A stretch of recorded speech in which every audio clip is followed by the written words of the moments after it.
Jerry Rivera. 10 de la mañana con 10 minutos.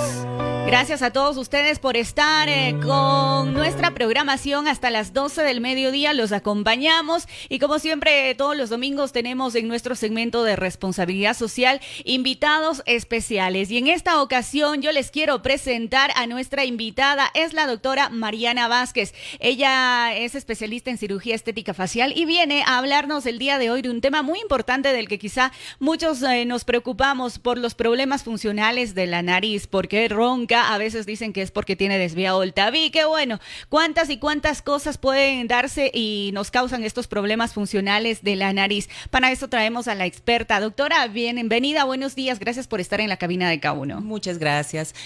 Tengo que hacer una aclaración. Yo soy otorrinolaringóloga con subespecialidad en cirugía plástica facial. Por eso vamos a hablar de lo que es problemas funcionales con los que vienen los pacientes día a día a la consulta médica. Entre ellos, como usted bien lo mencionaba, los desvíos de tabique, creo que es la causa principal de problemas de respiración que se quejan los pacientes cuando llegan a la consulta médica. Los desvíos de tabiques pueden ser de pronto por las dos causas que pienso yo, ¿no? De pronto algunos nacen ya con esos problemas de nariz y otros de pronto por algún golpe que sufrieron, algún accidente. Sí, los desvíos de tabique pueden también en el canal del parto, cuando ha habido un parto muy traumático, ya venir con este problema desde que nacen, con una desviación de tabique, y también pueden ser ocasionados en la gran mayoría de casos por accidentes, por traumas que no necesariamente tienen que ser traumas grandes, pero traumas pequeños repetidos algunas veces en el transcurso de la vida que le llevan a tener estos problemas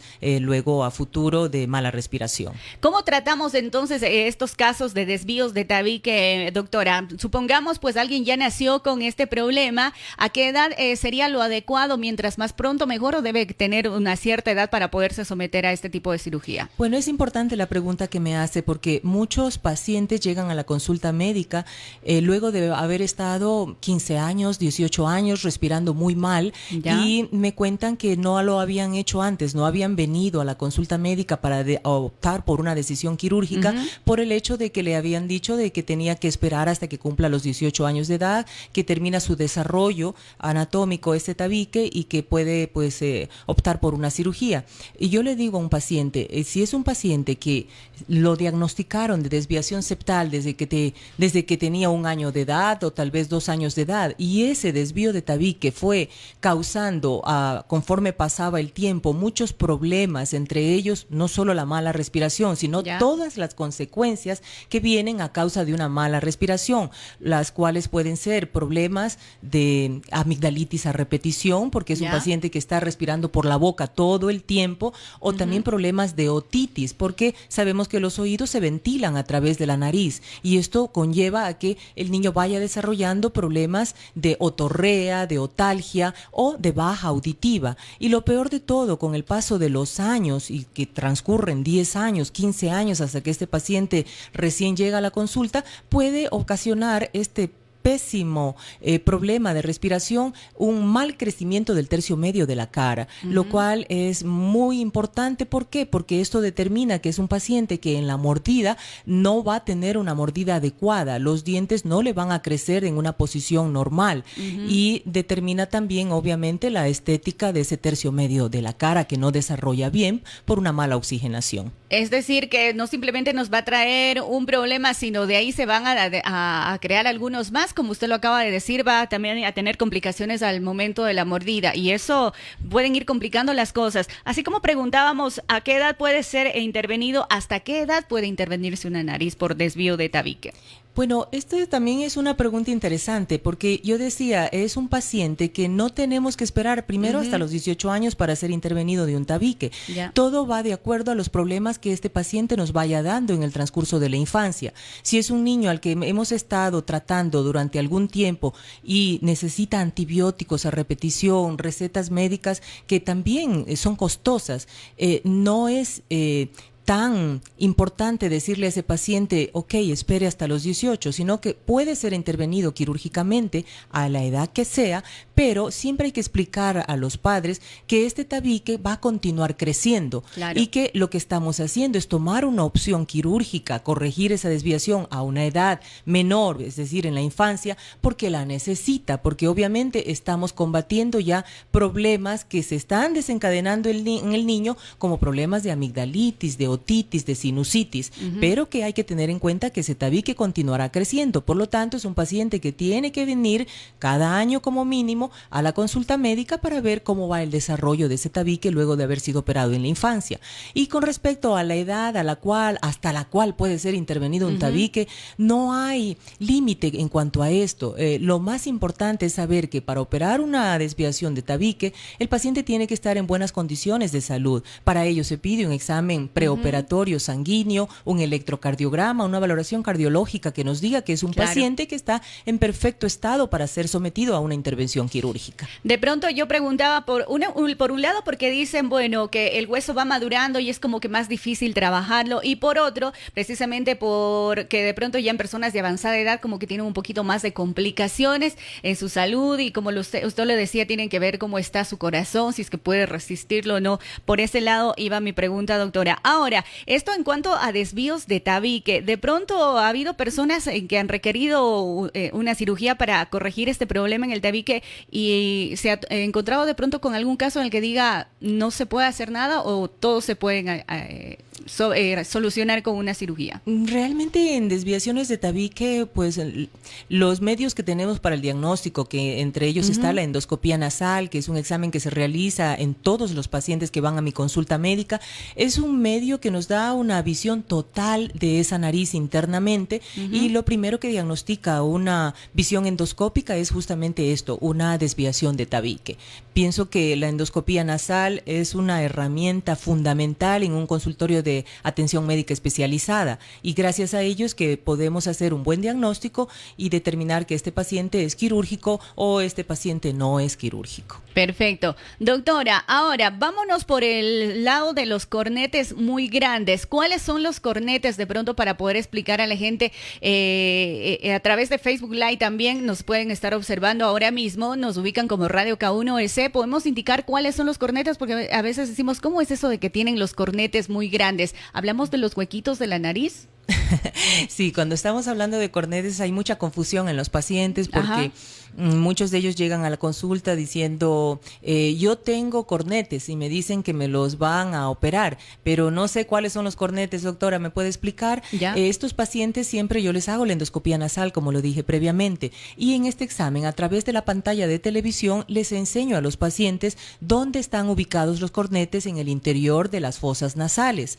No son estructuras que están en el exterior, sino dentro de la cavidad nasal, y están justamente al lado izquierdo, al lado derecho del tabique nasal, que es la estructura que está ubicada en la línea media y que divide en los dos orificios nasales que usted me dice pues por fuera. Entonces entramos en el orificio derecho y vamos a ver que a la izquierda de ese paciente internamente vamos a encontrar una estructura que está constituida por mucosa, submucosa y por estructura ósea, y estos elementos pueden estar en algunos pacientes moderadamente crecidos y en otros pacientes extremadamente crecidos, especialmente en aquellos pacientes que tienen con componente hereditario mucha alergia. Y la estructura pues de estos cornetes se crece muchas veces con demasía de crecimiento en submucosa o también con una estructura ósea muy grande, lo cual impide el paso no solamente de mi telescopio. Mi telescopio puede ver en ese momento solo la entrada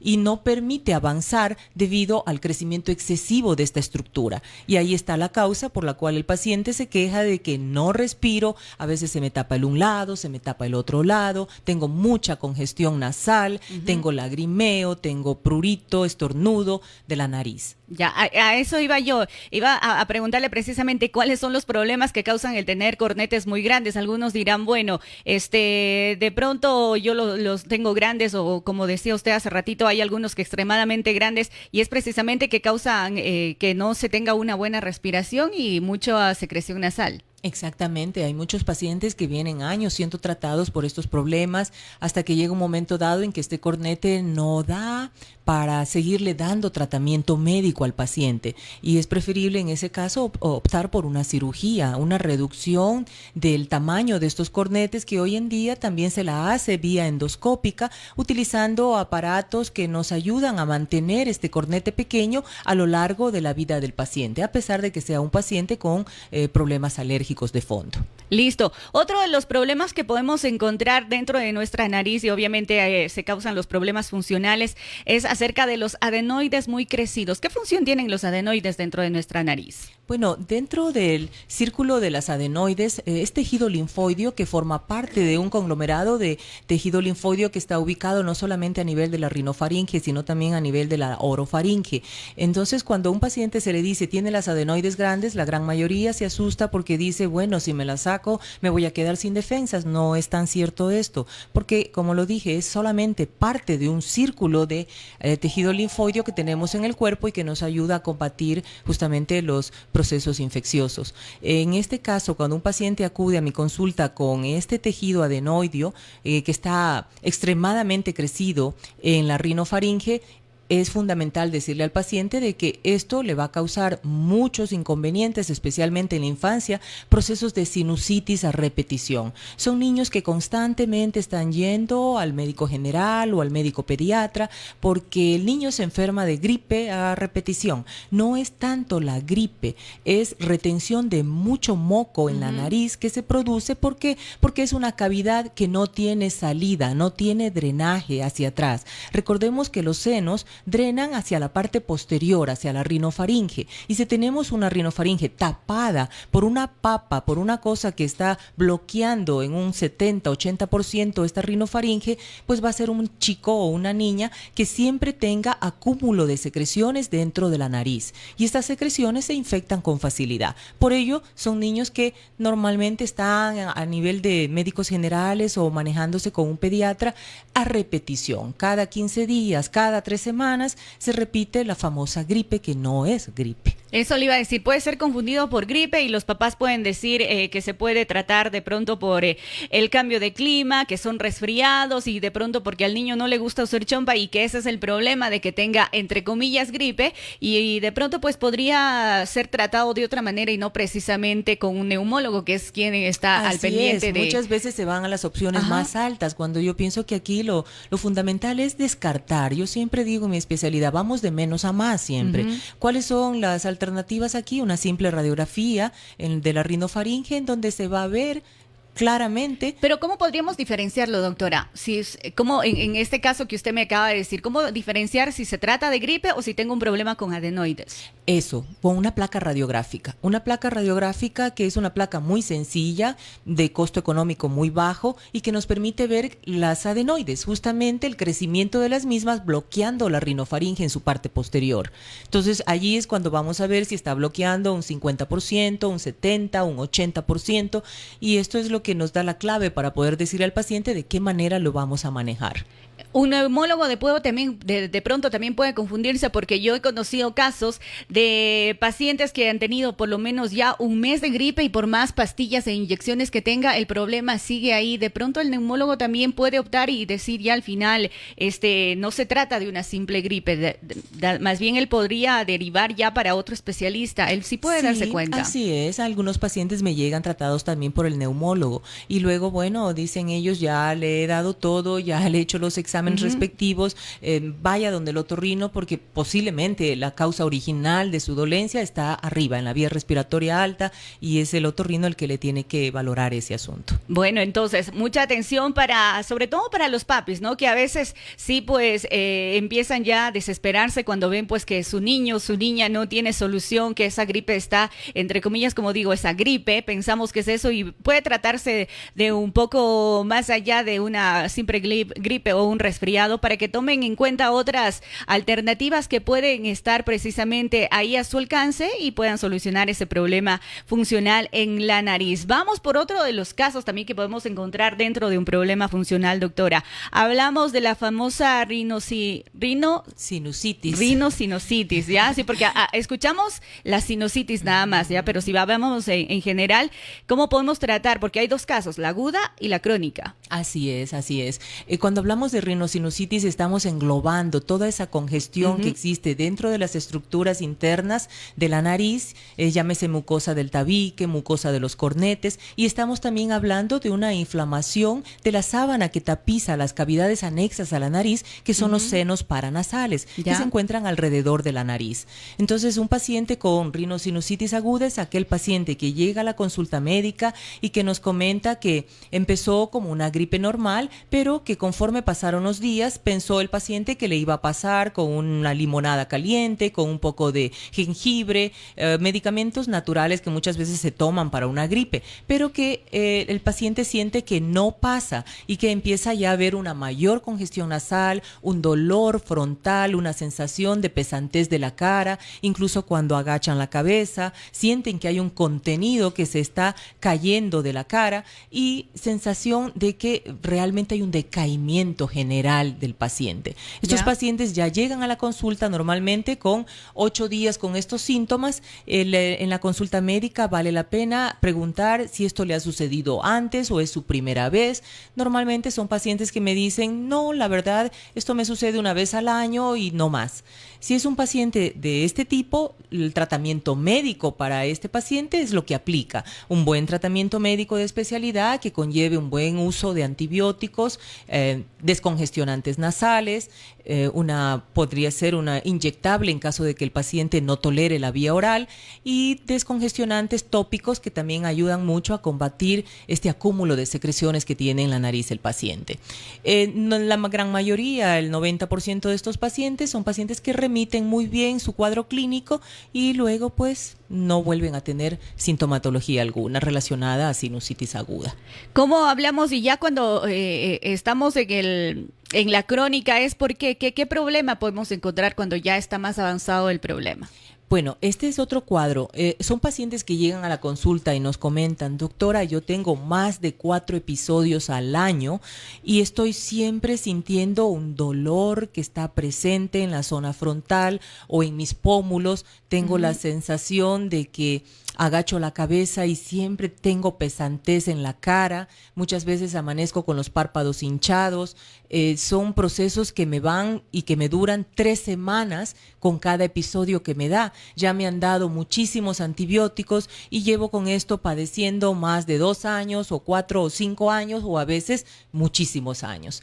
Entonces son pacientes que ellos ya vienen incluso hecho su diagnóstico, porque me dicen, tengo muchos años sufriendo de lo mismo y ya me dijeron que es una sinusitis crónica. Listo. Esos son algunos de los problemas que podemos encontrar dentro de las funciones de la nariz. ¿Es lo mismo rinitis que sinusitis o son dos problemas diferentes? No, yo siempre le digo a un paciente cuando hablamos de rinitis y cuando hablamos de sinusitis que son como primos hermanos. Es decir, una rinitis, esta rinitis que puede ser alérgica o no alérgica, puede conllevar con el paso del tiempo y si no es bien manejada y tratada por la especialidad a una sinusitis, que es entonces ya engloba no solamente la congestión de las estructuras internas de la nariz, sino también de las cavidades anexas. Es por eso que hoy en día el término más adecuado para cuando un paciente está más complicado es rinosinusitis. Ya, perfecto. Doctora, por acá tengo una pregunta. A ver, permítame, por favor, como estamos transmitiendo a través de Facebook Live, me llega la siguiente pregunta. Dice, ¿cuál es el riesgo que se puede tener al momento de hacerse una septorrinoplastia? Bueno, realmente la cirugía de septorrinoplastia es una cirugía que estamos abarcando el problema funcional y el problema estético en la misma cirugía. Vamos por partes. ¿Qué es septorrinoplastia?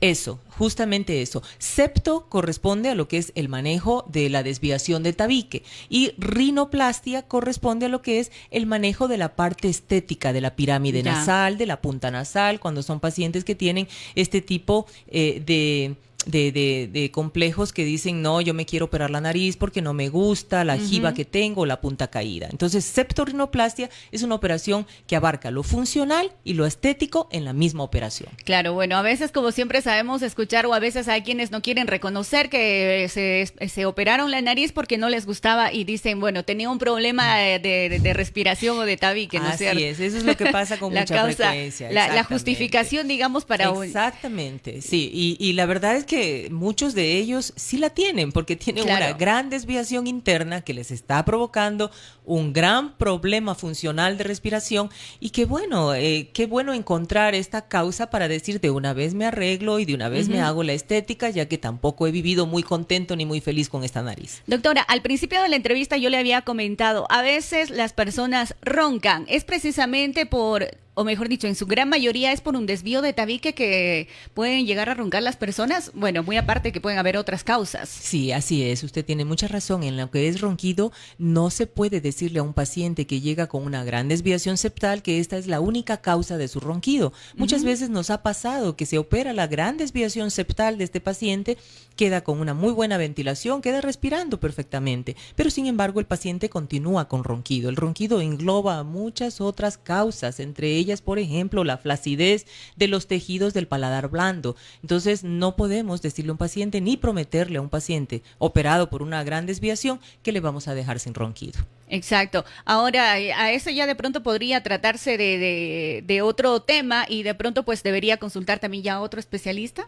Bueno, en este estudio del ronquido se engloban muchas especialidades, así es. Incluso neurológicamente también el neurólogo está metido en este punto del ronquido, pero siempre descartando lo inicial, lo que es nuestra especialidad, que es descartar todos los problemas funcionales que puedan conllevar a que ese paciente tenga ronquido. Entonces, una vez hecho ese descarte, como para empezar a estudiar por otros lados. Qué bueno. Doctora, el día jueves la tuvimos también por acá y usted nos hablaba de un evento que se va a desarrollar próximamente en la ciudad y precisamente para la gente que de pronto desea adentrarse un poco más en este tema porque es interesante, ¿no? Y hoy en día la gente, bueno, primero por salud lo hace y luego también por estética y puede, a ver, espérame un ratito. Ya vamos a hablar de este evento, doctora, porque me siguen llegando preguntas por acá. Lo vamos a abordar antes de cambiar el tema más bien. A ver, dice, buenos días, saludos. Me hice una operación de mi nariz funcional, no estético el día de ayer, pero mi cara y nariz está súper hinchada y fiebre. ¿Es normal después de una operación estos síntomas? Creo que en toda operación eso de quedarse así como que... Bueno, inflado. la sensación de que cuando se opera una cirugía funcional y no ha habido cirugía estética, un poco la sensación de que estamos un poco hinchados, edematizados, puede ser normal, porque el paciente, si es que se ha usado taponamiento en el paciente, es un paciente que no está con la capacidad de poder drenar esos mocos como normalmente lo hacemos a través de soplarnos la nariz o lavarnos la nariz, sino que hay represión de contenido de moco dentro de la nariz y las cavidades anexas. Con un buen manejo de antibiótico terapia en el posoperatorio, esto se combate y normalmente más de 24 horas no puede durar la sensación de hinchazón de cara ligeramente, si no consulte pues al especialista que le hizo la intervención para ver que descarte otras causas de por qué el paciente pues está con un edema, si es un edema severo de la cara. Bueno, por acá le están enviando saludos desde Loja, Anita Lapo. ¿Quién más le envía saludos? También Molina dice saludos, doctora. También por acá hay otra consulta y dice, bueno, puede haber complicaciones. Hoy en día están tan de moda esto de la rinoplastia con hilos. ¿Puede haber alguna complicación en la función de la nariz más adelante? Bueno, la rinoplastia con hilos no es algo que yo estoy recomendando en mis pacientes. La rinoplastia con hilos es una sutura que sostiene ciertas estructuras, entre ellas la punta de la nariz, cuando un paciente no está contento que tiene una punta caída. Pero estos hilos muchas veces causan reacciones a cuerpo extraños, lo que se llama granulomas a cuerpo extraño. Entonces, esto no es recomendado realmente porque más que provocar un problema funcional, lo que provoca muchas veces es una destrucción de los cartílagos de la nariz con el paso del tiempo de los años y procesos infecciosos crónicos que a la final terminan en el quirófano sacándose los hilos. Uy, listo. A tener mucho cuidado con eso, por favor. Por acá están preguntando ya, doctora, ¿dónde la podemos encontrar? Dice, mi hija tiene adenoide y ya no sé a dónde llevarla. ¿Dónde la encontramos, doctora? Bueno, yo trabajo en los consultorios médicos de la Clínica Santa Ana, Torre 2, quinto piso. Mi oficina es la 501. Y Ya. para que me puedan localizar para lo que es citas médicas, pueden llamar al 2814-959. Perfecto, contestado la pregunta para Luis Guerrero. Ahora sí, doctora, ahí vamos a comentar acerca de este evento que se viene más adelante para quienes quieran ser parte de este taller que se va a brindar. ¿Dónde y cuándo, doctora? Bueno, este es un evento que hemos organizado la Sociedad Ecuatoriana de Rinología y Cirugía Plástica Facial, a la cual me pertenezco y de la cual soy la vicepresidenta. Ya. Por lo tanto, me han encargado de organizar este evento que va a ser desarrollado en el Hotel Sheraton el sábado 27 y el domingo 28 de octubre.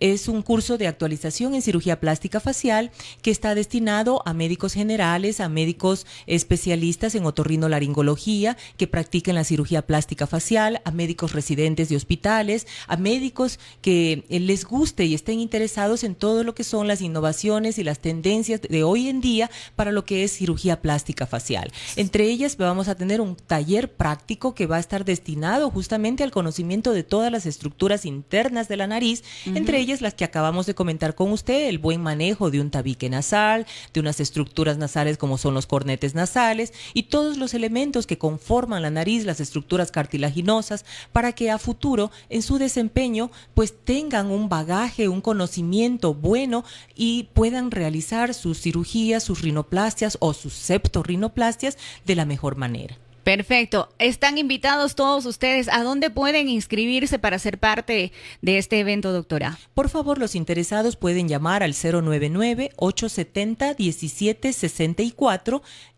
o escribir a curso.cuenca2018@gmail.com. Recuerden que estamos también en las redes sociales. Pueden, por favor, buscar DRA Mariana Vázquez / cirugía estética facial. Perfecto. Ahí está entonces la información. Gracias a la doctora Mariana Vázquez. Ella nos ha venido a hablar acerca de los problemas funcionales de la nariz que a veces podemos tener, ya sea desde nacimiento o porque, bueno, por alguna razón llegamos a tener algún golpe con la nariz y vienen ya estos problemas al momento de querer respirar bien y no lo logramos. Para eso están los especialistas y una de ellas es precisamente la doctora Mariana Vázquez. ¿Algo con lo que queramos concluir, mi querida doctora? Bueno, agradecerle mucho la invitación, el espacio que nos da con su emisora de llegar pues a todos los radioyentes y poderles dar algún consejo, alguna orientación que les sirva para poder llegar a una atención médica especializada que les dé algún resultado positivo en su vida. Listo, doctora, agradecerle un montón por haberse tomado un tiempito en un domingo y hacerla venir hasta acá para compartir con nosotros toda esta información que es realmente importante dentro de nuestro segmento de responsabilidad social. Esperamos tenerla muy pronto por acá para que podamos seguir conversando de temas así de interesantes. Y por acá me acaba de llegar una nueva pregunta antes de despedirnos. Vamos a leer, dice Cristian Armi Vargas. Doctora, tengo 1 mes y medio de operado. Me hice estético y funcional, pero mi respiración por ahora es cortante debe ser por cada orificio. Es decir, respiro sea por orificio izquierdo o derecho según la postura de mi cabeza.